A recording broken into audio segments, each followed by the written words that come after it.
currently there are a lot of new therapies that are coming along to attack the plasma cell dyscrasia in patients with AL amyloidosis.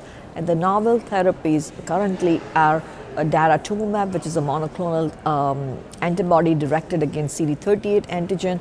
We are completing accrual on a Southwest Oncology Group clinical trial, which is isatuximab, which is another second generation monoclonal antibody directed against CD38 antigen. And these trials will be analyzed and reported in next couple of years.